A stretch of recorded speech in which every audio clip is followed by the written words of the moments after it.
नमस्कार, आप देख रहे हैं प्राइम टीवी। मैं हूं आपके साथ सपना सिंह। वक्त हो चुका है 4 बजे की 4 बड़ी खबरों का। मिशन 400 पार का लक्ष्य लेकर बीजेपी के दिग्गजों का ताबड़तोड़ प्रचार जारी है। इसी कड़ी में आज सीएम योगी ने तूफानी प्रचार किया। मुख्यमंत्री योगी आदित्यनाथ ने मैनपुरी सीट से बीजेपी प्रत्याशी जयवीर सिंह के समर्थन में रोड शो किया। समाजवादी पार्टी का गढ़ माने जाने वाले मैनपुरी में योगी के रोड शो में भारी भीड़ हुई। इस दौरान बीजेपी कार्यकर्ता बुलडोजर पर भी खड़े नजर आए। इसके बाद मुख्यमंत्री ने एटा और फिरोजाबाद में जनसभा की और पार्टी प्रत्याशी के पक्ष में वोट की अपील की। देश के लोकसभा चुनाव को लेकर के पूरे देश के अंदर आज जो माहौल है, उस माहौल को ध्यान में रखते हुए मैनपुरी भी इस बार परिवर्तन की राह पर चल रहा है। समाजवादी पार्टी के लोग कहते थे कि परिंदा भी पर नहीं मार सकता, और कांग्रेस के लोग कहते थे कि राम तो हुए ही नहीं। और बहनों और भाइयों, सरदेव कल्याण सिंह जी का त्याग, मोदी जी का नेतृत्व, आप सबके आशीर्वाद से अयोध्या में रामलला का भव्य मंदिर का निर्माण हो गया है। इस खबर पर ज्यादा जानकारी के लिए हमारे संवाददाता वैभव जुड़ चुके हैं। वैभव, समाजवादियों के गढ़ में सीएम योगी की सभा का कितना असर नजर आ रहा है?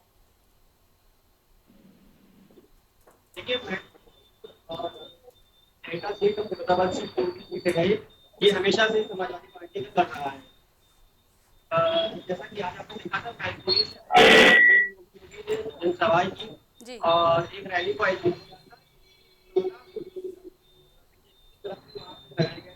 कहीं ना कहीं ये दिखाने का प्रयास किया गया था कि यूपी शासन है, वो जो बुलडोजर व्यवस्था है, वो योगी के नाम पे सामने आई है, और इससे कहीं ना कहीं जनता के बीच में एक अच्छा प्रभाव देखने को सामने आ रहा है।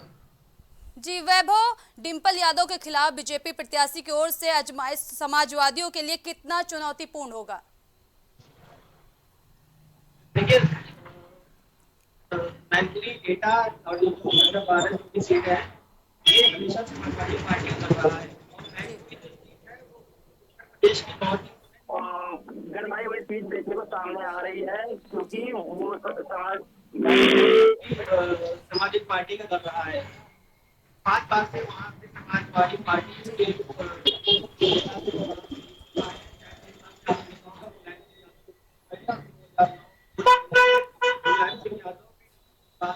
चुनाव हुआ था, उसके बाद से डिंपल यादव वहां से चुनाव जीती थी। पर अब जब ये चुनाव हुआ है, चुनाव होने वाला है, जी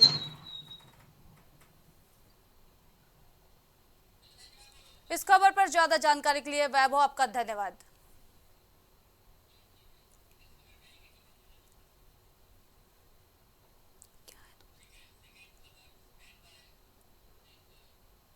लोकसभा चुनाव के 5वें चरण में 20 मई को मतदान होना है। इस चरण की सीटों के लिए नामिनेशन की अंतरिम तारीख 3 मई और यूपी की 3 सीटें ऐसी हैं जहां या तो सत्ताधारी पार्टी या विपक्षी गठबंधन या फिर दोनों ने ही अब तक अपने उम्मीदवार का ऐलान नहीं किया है। ये तीनों ही सीटें हाई प्रोफाइल हैं और ऐसी हैं जहां इस चुनाव के पहले तक शायद ही कोई मौका आया हो जब उम्मीदवारों को लेकर इतनी असमंजस की स्थिति देखी गई हो। यह सीटें हैं रायबरेली, अमेठी और कैसरगंज। अमेठी लोकसभा सीट कांग्रेस का गढ़ रही है। नेहरू गांधी परिवार के सदस्यों की सियासत में एंट्री के लिए लॉन्चिंग पैड की पहचान रखने वाली अमेठी से राहुल गांधी लगातार 3 बार सांसद चुने गए। 2019 के चुनाव में राहुल गांधी को बीजेपी उम्मीदवार स्मृति ईरानी ने हरा दिया था। वहीं एक बार फिर अमेठी सीट से चर्चा में राहुल गांधी का नाम है, तो साथ ही बात इसे लेकर भी हो रही है कि पार्टी यहां से किसी लोकल चेहरे को भी उतार सकती है। यहीं वही गांधी परिवार के गढ़ रायबरेली से कांग्रेस और बीजेपी दोनों ही पार्टियों ने अब तक अपने पत्ते नहीं खोले हैं। ऐसे में इस सीट से कांग्रेस के टिकट पर किसी नए चेहरे का चुनाव मैदान में उतरना तय है। कांग्रेस के टिकट पर सस्पेंस के बीच बीजेपी भी वेट एंड वॉच के मोड में नजर आ रही है।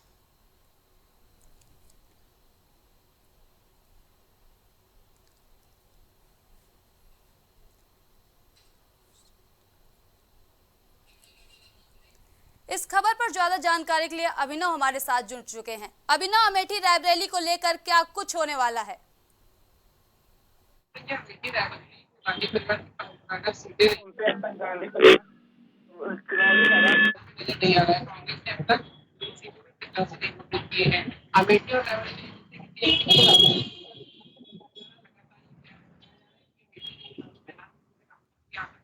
लेकिन प्रियंका गांधी की बहुत अपीलें थी, अब वो अपीलें समाप्त होती दिखाई दे रही है। प्रियंका गांधी लगभग चुनाव नहीं लड़ेंगी, इस बात की चर्चा चल रही है।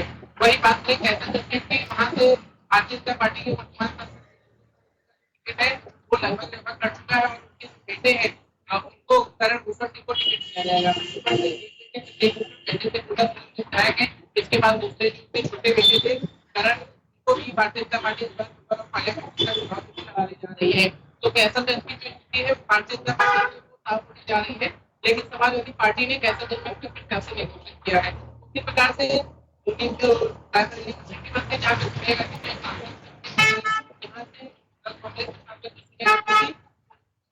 मैदान नहीं है, ऐसे में कांग्रेस को एक नया चेहरा यहाँ से उतारना होगा। रायबरेली एकमात्र सीट है पार्टी भी एक स्ट्रेटेजी के तहत यहाँ पे प्रत्याशी घोषित करना चाह रही है और इसीलिए अब तक भारतीय जनता पार्टी ने कोई भी कैंडिडेट रायबरेली की सीट पे घोषित नहीं किया है। नामांकन कल का आखिरी दिन है नामांकन का, दोपहर 3 बजे के बाद नामांकन का जो समय है वो समाप्त हो जाएगा और 24 घंटे से भी कम का समय बचा है। बावजूद इसके अब तक इन 3 सीटों पे प्रत्याशियों को लेकर लगातार असमंजस की स्थिति बरकरार है और 20 मई को इन 3 सीटों पे मतदान होना है। 18 मई को चुनाव प्रचार जो है वो समाप्त हो जाएगा। ऐसे में पार्टियों के प्रत्याशियों के पास भी बहुत कम समय रहेगा चुनावी प्रचार करने के लिए और देखने लायक बात रहेगी कि कौन कौन से प्रत्याशी इन 16 से 17 दिनों में अपने पक्ष में चुनावी कैंपेन करते नजर आएंगे, क्योंकि कैसरगंज की बात करें वहां पे ब्रजभूषण का दबदबा माना जाता है और वहां सपा ने अब तक प्रत्याशी नहीं घोषित किया। तो अगर ब्रजभूषण के बेटे को टिकट हो जाएगा तो सपा वहां चुनाव में टक्कर दे पाएगी कि नहीं बीजेपी को, ये बहुत बड़ा सवाल होगा। रायबरेली अमेठी जिसको कांग्रेस का गढ़ माना जाता है, गांधी परिवार की परंपरागत सीटें हैं, वहां पे गांधी परिवार 16-17 में चुनाव कितना मजबूती से लड़ पाएगा ये भी देखने वाली बात रहेगी। बहरहाल अब से कुछ देर बाद किसी भी वक्त कांग्रेस की जो सूची है वो जारी हो सकती है, ऐसा बताया जा रहा है। शाम 7-8 बजे के करीब में सूची जारी होगी जिसमें राहुल गांधी का नाम शामिल हो सकता है, लेकिन प्रियंका का नाम फिलहाल अब इसमें शामिल नहीं होगा। जी अभिनव, अमेठी रायबरेली को लेकर इतनी सियासत है, अगर राहुल प्रियंका चुनाव नहीं लड़ेंगे तो कांग्रेस मैदान में किसे उतारेगी?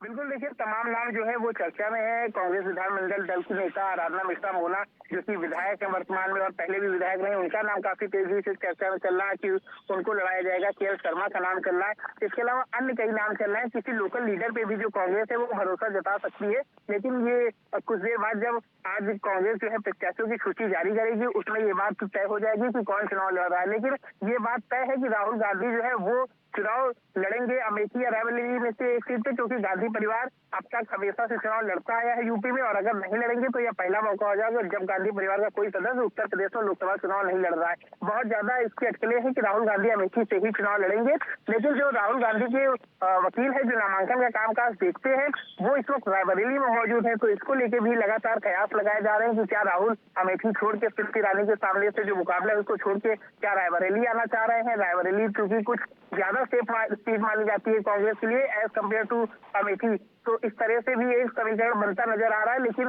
कुछ ही देर बाद जब कांग्रेस की सूची जारी होगी तो तमाम अटकलों में विराम लगेगा और देखने वाली बात होगी कि राहुल गांधी की अंत में कौन सी सीट फाइनल होती है।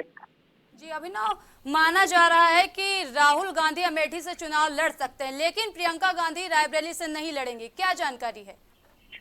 बिल्कुल, देखिए राहुल गांधी चुनाव लड़ सकते हैं। राहुल गांधी ऑलरेडी वायनाड से चुनाव लड़ चुके हैं। वायनाड में लोकसभा चुनाव दूसरे चरण में संपन्न हो चुका है। राहुल गांधी वहां से चुनावी मैदान में उतरे थे। अब उसके बाद उनके पास मौका है, वो अमेठी और रायबरेली जो कि दोनों गांधी परिवार की परंपरागत सीटें रही हैं उनमें से किसी एक सीट से चुनाव लड़ सकते हैं। लेकिन राहुल गांधी अमेठी से चुनाव लड़ना नहीं चाह रहे थे। लगातार ये बात कांग्रेस के नेताओं ने मानी है और लगातार वो निवेदन भी कर रहे थे राहुल गांधी से कि वो आके अमेठी में चुनाव लड़े और स्मृति ईरानी को इस बार वो मात दे, लेकिन राहुल गांधी अमेठी पे राजी होते नजर नहीं आए थे। फिर चर्चा हुई कि राहुल गांधी जो है रायबरेली सीट पे इस बार चुनाव लड़ेंगे, क्योंकि रायबरेली से राहुल चुनाव कि राहुल के चुनाव जीतने की संभावनाएं ज्यादा बढ़ जाती है और रायबरेली कभी जो कांग्रेस है वो हारी भी नहीं है। लेकिन फिलहाल प्रियंका गांधी जो है वो अब चुनाव मैदान में नहीं नजर आने वाली है, क्योंकि प्रियंका ने साफ इनकार कर दिया है लोकसभा चुनाव लड़ने से। ऐसी खबरें, क्योंकि वो लगातार चुनावी प्रचार में व्यस्त है। छत्तीसगढ़ में वो प्रचार कर रहे हैं, उनको फतेहपुर सीकरी लोकसभा सीट पर प्रचार करना है, लगातार वो प्रचार में है। और राहुल गांधी भी अगर चुनाव लड़ते हैं तो कहीं ना कहीं उनका जो चुनाव प्रचार का पूरा कार्यक्रम पहले से तय रहता है उसमें कहीं ना कहीं बदलाव होगा। क्योंकि इस खबर पर ज्यादा जानकारी के लिए अभिनव बहुत बहुत धन्यवाद।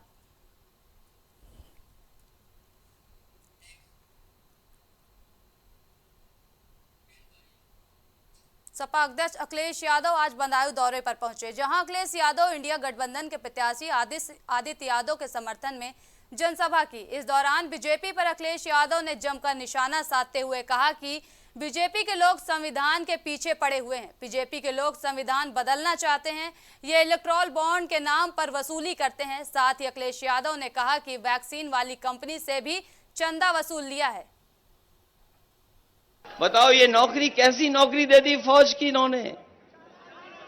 ये अग्निवीर जो नौकरी है 4 साल की, हम नौजवानों को कह करके जा रहे हैं कि हम कभी स्वीकार नहीं कर रहे इस नौकरी को, और जब भी सरकार में आएंगे तो पहले जैसी नौकरी जो पक्की नौकरी होती थी जिसमें वर्दी और पेंशन और सम्मान मिलता था, वही नौकरी करने का काम करेंगे। ये खाकी वर्दी वाले कभी कभी गुस्सा दिखाते हैं हम लोगों पर। ये खाकी वर्दी वाले भी कभी कभी गुस्सा दिखाते हैं। ये लोग भी समझ लें कि बीजेपी अगर दोबारा सरकार में आ गई तो इनकी 3 साल की नौकरी हो जाएगी। ये सोचते हैं ये कैसे हो जाएगा। कभी कभी पत्रकार साथी पूछते हैं ये कैसे हो जाएगा। मैं उनसे पूछता हूं, बताओ आपको पता था कि फौज की 4 साल की नौकरी हो जाएगी? क्या आपको पता था आधी रात आकर के नोट बंद हो जाएंगे? क्या आपको पता था? तो सोच लीजिए आप लोग भी कि फौज की 4 साल की नौकरी और हमारे खाकी पहनने वाले भाई लोगों की 3 साल की नौकरी। ये जो सरकारी विभागों में आउटसोर्स की नौकरी है, क्या ये आधी अधूरी नौकरी नहीं है क्या? ये नौकरी आधी अधूरी नहीं है क्या? जब चाहते तब निकाल देते हैं कॉन्ट्रैक्ट पे लेकर के नौकरी। इस खबर पर ज्यादा जानकारी के लिए बदायूं से संवाददाता अजय पाल जुड़ चुके हैं। अजय, बदायूं में किस तरह का सियासी समीकरण नजर आ रहा है? जी पूजा जी, यहाँ भारी मात्रा में जनसभा को संबोधित कर रहे थे और यहाँ के लोग बदायूं में जान मान से समाजवादी पार्टी के समर्थन में काफी भीड़ देखने को मिली। बदायूं में बीजेपी जनसभा को लगातार संबोधित करते जा रहे हैं, लेकिन आज देखा जाए तो समाजवादी पार्टी की तरफ से जनता एक तरफ से नजर आ रही है। जी अजय, बहुत बहुत धन्यवाद इस खबर पर ज्यादा जानकारी के लिए।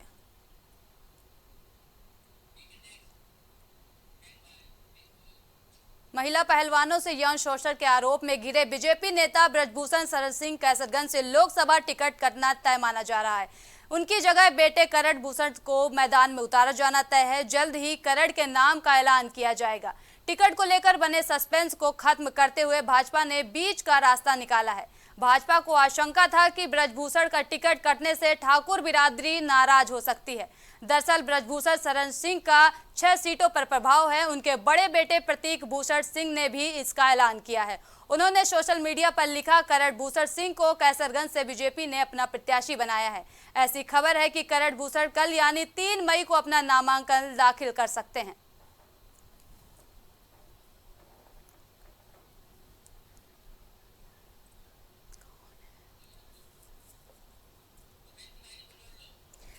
इस खबर पर ज्यादा जानकारी के लिए संवाददाता भूपेन तिवारी हमारे साथ जुड़ चुके हैं। भूपेन, बेटे करड़ भूषण सिंह को टिकट देने का कितना असर मतदाताओं पर दिख रहा है?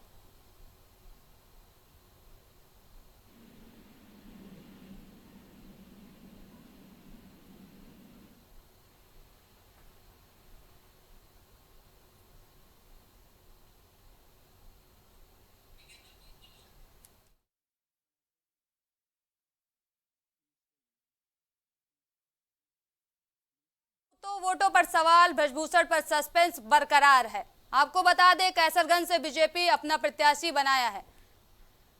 ऐसी खबर है कि करट भूषण कल यानी 3 मई को अपना नामांकन दाखिल कर सकते हैं।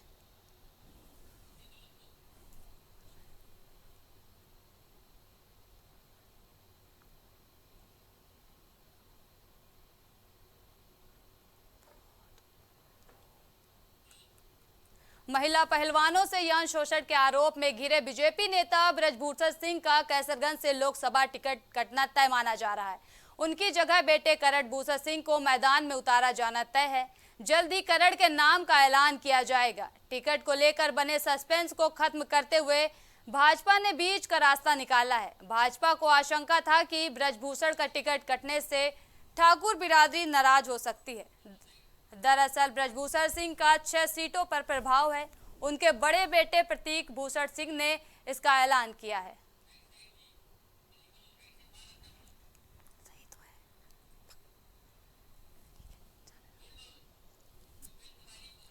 इस खबर पर ज्यादा जानकारी के लिए संवाददाता भूपेंद्र तिवारी हमारे साथ जुड़ चुके हैं। भूपेंद्र, बेटे करट भूषण सिंह को टिकट देने का कितना असर मतदाताओं पर दिख रहा है? देखिए, जिस तरीके से कैसरगंज लोकसभा सीट को लेकर तरह तरह की चर्चाएं जो है वो चालू थी पूरे लोकसभा क्षेत्र में, जो है टिकट को लेकर, कैसरगंज टिकट को लेकर काफी चर्चाएं हो रही थी कि अब देखना यह है कि टिकट ब्रजभूषण सिंह को मिलता है या उनके परिवार में किसी को मिलता है या किसी तीसरे को मिलता है। लेकिन जिस तरीके से आज भारतीय जनता पार्टी ने अभी भी कोई क्लियर और पुष्टि जानकारी नहीं दे सकते हैं, लेकिन जिस तरीके से करण भूषण सिंह ने अपना दावा किया है, उन्होंने 4 सेट पर्चा भी खरीद लिया है भारतीय जनता पार्टी से, और किसी प्रत्याशी कैसरगंज ने अभी तक भारतीय जनता पार्टी का पर्चा खरीदा भी नहीं है। लेकिन जिस तरीके से करण भूषण सिंह ने आज 4 सेट पर्चा खरीदा है, वो कहीं ना कहीं ये जानकारी मिल रही है कि जिस तरीके से दावेदारी आज करण भूषण सिंह ने किया है, उन्होंने इधर जिस तरीके से ब्रजभूषण शरण सिंह ने ऐलान भी कर दिया है कि कल 11 बजे वो गोंडा में अपना नामांकन करेंगे। ब्रजभूषण शरण से दावा किया है कि करण भूषण सिंह कल भारतीय जनता पार्टी से अपना नामांकन गोंडा में 11 बजे करेंगे। लेकिन जिस तरीके से करण भूषण सिंह की दावेदारी कैसरगंज लोकसभा में सामने आई है, वही ब्रजभूषण सिंह पिछले दिनों से एक वीडियो वायरल करते हैं जिसमें उन्होंने साफ तौर पर कहा था कि लोकसभा कैसरगंज से 5 लाख वोटों से अपनी जीत दर्ज करेंगे। अब देखना यह है कि बाहुबली सांसद कहे जाने वाले ब्रजभूषण शरण सिंह का कैसरगंज से टिकट काट दिया गया है। उनके छोटे बेटे हैं करण भूषण सिंह, वो चुनाव मैदान में आ चुके हैं। अब चुनौती ब्रजभूषण सिंह के सामने ये होगी, क्या करण भूषण शरण सिंह को वो 5 लाख वोटों से जिता सकते हैं या उससे अधिक मतों से जिताएंगे या कहीं कम अंतरालों से जीता, ये देखने वाली बात होगी। जी भूपेंद्र, ब्रजभूषण शरण सिंह को बिल्कुल टिकट नहीं मिला है, लेकिन उनके बेटे को तो टिकट दिया गया है, क्या कहना चाहेंगे?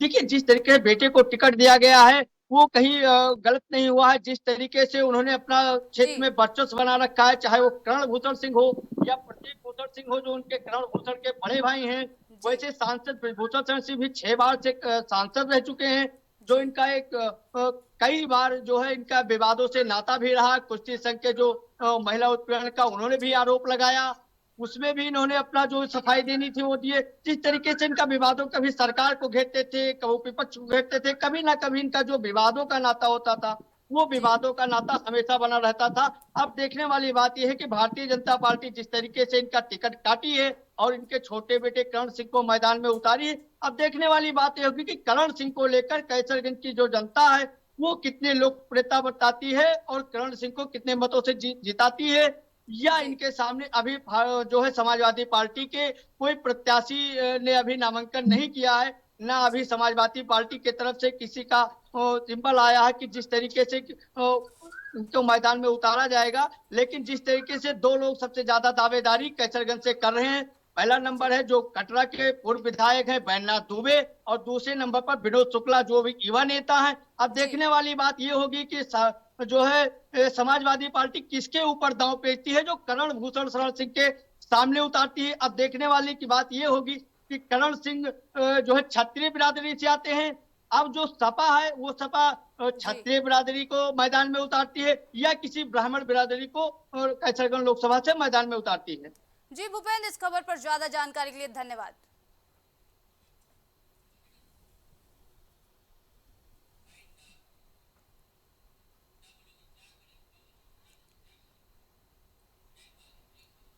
4 बजे की 4 बड़ी खबरों में अभी के लिए इतना ही। देश और दुनिया की तमाम बड़ी खबरों के लिए देखते रहिए प्राइम टीवी। कुछ भाव पुष्प। आप देख रहे हैं प्राइम टीवी, सच साहस सरोकार।